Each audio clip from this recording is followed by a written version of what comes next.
Salve, salve, galerinha estudiosa! Tudo bem com vocês? Aqui comigo está tudo bem. Eu sou o Sr. Clovan, seja muito bem-vindo aqui no meu canal. Antes de começar o vídeo, gostaria de te informar o seguinte. Se você for aqui embaixo na descrição, tem os capítulos de todos os assuntos que estão sendo abordados nos vídeos. Então, sem enrolação, vamos lá. Esta é a segunda parte da terceira aula, nós vamos falar sobre a introdução. Então eu vou te dar as técnicas para que você consiga desenvolver muito bem a sua introdução. Redação descomplicada, aula 3, parte 2. Como é que se faz? Uma pergunta muito natural, né? Como é que se faz? Isso mesmo. Então, até agora você já viu a estrutura, a diferenciação de tema e título, as normas e técnicas da redação, e agora então vamos conhecer mais fundo as técnicas necessárias para dominar a introdução, na próxima aula desenvolvimento e na próxima conclusão, ou seja, a parte 3 e a parte 4. Mergulhando na introdução. Existem muitas formas de se fazer uma introdução e para que não fiquemos divagando, eu vou te dar 8 formas e as suas técnicas para que você consiga treinar e se especializar nas que você mais se sente confortável, ok? 1. Alusão histórica. O que é alusão histórica?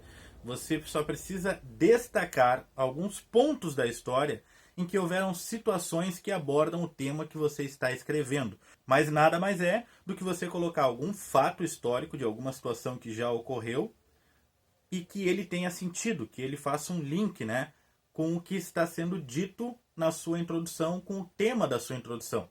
Toicinho, narração não ficcional. Que raio de coisa é essa? Muito simples. Narre um caso famoso que faz ligação, sentido ou aborda o assunto. E esse caso pode ser uma notícia de jornal, pode ser um episódio político, uma descoberta científica, um acontecimento histórico e por aí vai. Ou seja, pelo fato de não ser ficcional, ele não é ficção, ele é uma coisa real, então ele precisa ser um fato real. E agora não é necessário que ele seja histórico, que ele já esteja marcado na história. Pode ser algo que recém tenha acontecido na semana passada, que ainda está se desenvolvendo. Você pode muito bem pegar situações, como mesmo ali falou no jornal, ou seja, uma notícia de ontem. Só é importante que essa notícia ela seja de domínio público. 3. Narração ficcional. A ideia, então, aqui é a mesma da anterior, ou quase a mesma da anterior. Porém, agora não precisa de um fato real. Mas aí pode entrar filmes, tem muita gente aí que tem um vasto conhecimento de Netflix, se aplica, tá? Livros, enfim, todo conteúdo que ele é ficcional. Você pode se utilizar daquilo que não é real. Você vai se utilizar de algum fato que ocorre ali, vai fazer o link, porque ele tem que fazer total sentido com o assunto. Mas só um detalhe. Não utilize, por exemplo, uma série da Netflix que 10 pessoas viram, sendo que 9 são do Cazaquistão. Não vai dar muito certo. Novamente, entra no mesmo contexto do que a gente falou anteriormente.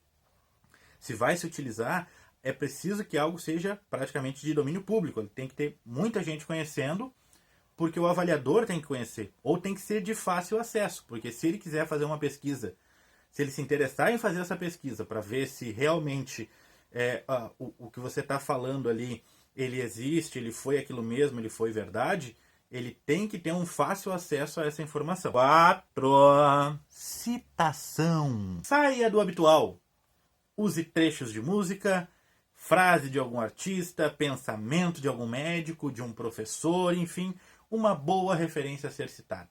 Isto mesmo. Não só são filósofos, pensadores, historiógrafos, gente morta e antiga, do qual existem livros e muitos pensamentos e ideias foram fundamentadas através dos ensinos deles. Não, existem pessoas na atualidade que têm uma grande expressão, que têm um grande conhecimento e respeito e que podem sim ser utilizadas e citadas.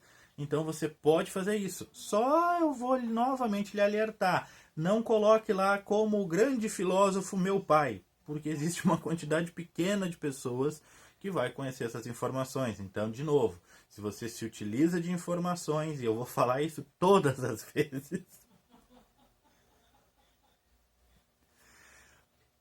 todas. Vou falar todas as vezes sim. Enfim, precisa ter um grande domínio de pessoas que possam ter acesso e conheçam, porque senão não faz sentido ser utilizado. 5. Comparativo. A comparação ela pode ser feita de diversas formas, então, físicas, territoriais, sociais e aí por aí vai. É um elemento atual que você quer falar e pode ser um outro elemento atual, mas aí você vai estar falando de um outro estado, de um outro país, de uma outra pessoa, de um outro ponto de vista. Então a comparação ela vai ser feita com isso. Você tem que ter dois elementos para fazer a comparação entre esses dois, ok? Na utilização dela, ou seja, da comparação, então, não se esqueça que podem existir outros fatores que sejam importantes serem analisados. Pois se você comparar países, existem culturas, leis e uma história sociocultural por trás da formação de cada um, inclusive a sua constituição de leis que cada um dos países vai ter. 6. Conceituar. Então você vai pegar o tema, você vai dar um conceito desse tema, e nesse conceito você vai mostrar a importância do tema. Você conceitua o tema e dentro dessa conceituação do tema você usa os argumentos necessários para mostrar a importância dele. Aí sim vai ficar de forma correta, da forma adequada, para que não tenha problema na sua redação. 7. Contextualizar. Você vai usar então dados e fatos que você conhece ou que o próprio enunciado já disponibiliza sobre a redação. Esse é muito legal, porque o tema ele vai te dar um enunciado te explicando, fazendo toda uma contextualização, e aí ele vai te dar o tema. Então ele vai dar lá 4, 5 linhas e o tema proposto. Então você pode pegar essas informações que estão ali, utilizar essas informações da mesma forma. Ele contextualizou para colocar o tema para você. E aí você pode fazer o quê? Pegar essas informações, contextualizar e colocar lá. Então vai ser uma cópia? Não, porque as informações que você vai coletar ali para colocar, elas vão não estar no assunto macro que o texto te forneceu, mas sim vão estar no assunto que você pretende desenvolver. Então você vai utilizar aquelas informações a favor do seu assunto, dos seus argumentos. 8. Questionar. Isto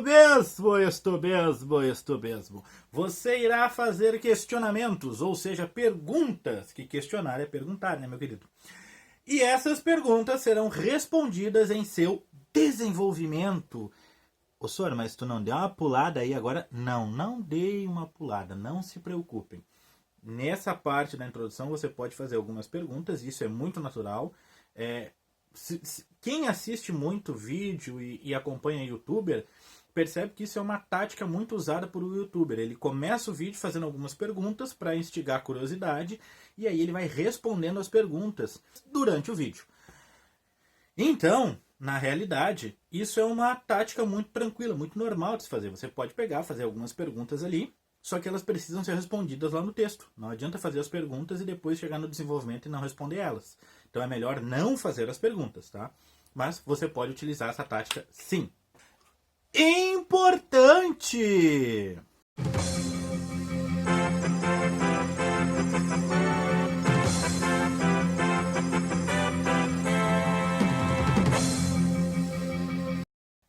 Isso mesmo, a musiquinha lá da vinheta da Globo, lá do plantão da Globo, que toda vez que toca sempre dá um pavor no pessoal.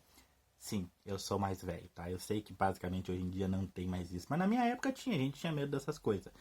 Não escreva a sua introdução antes de fazer toda a etapa de desenvolvimento da sua redação.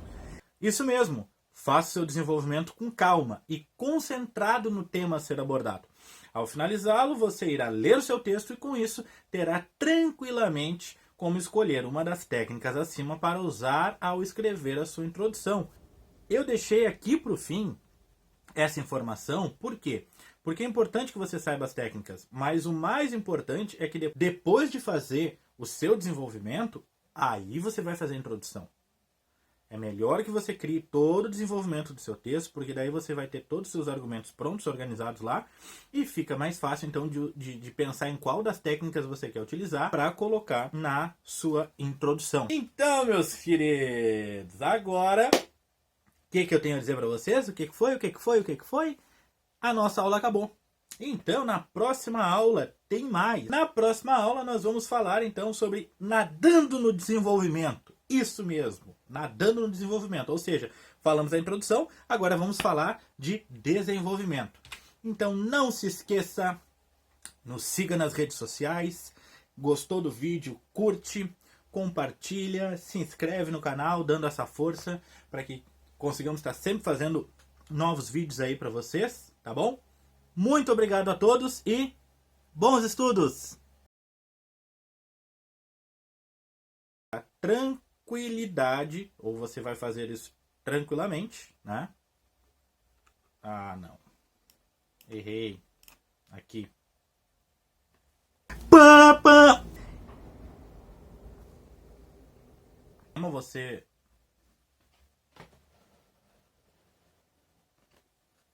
Papa!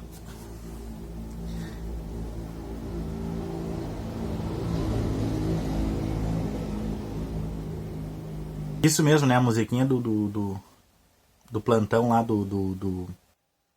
Na atualização... Atualização, né? Não, utilização.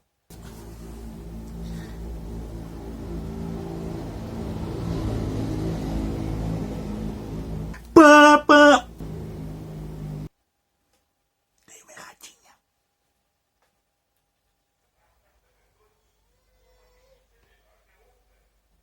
Carro fazendo propaganda. Minha filha dando uma choradinha lá na sala. Tamo aí, né? Vamos administrando que é a vida, né? Fazer o quê? Né? É o jeito. Sim, a partir de agora vamos aprofundar em como se desenvolve a estrutura básica da redação. Isso mesmo.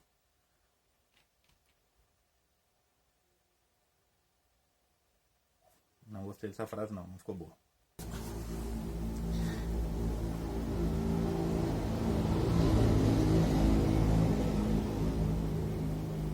Papa!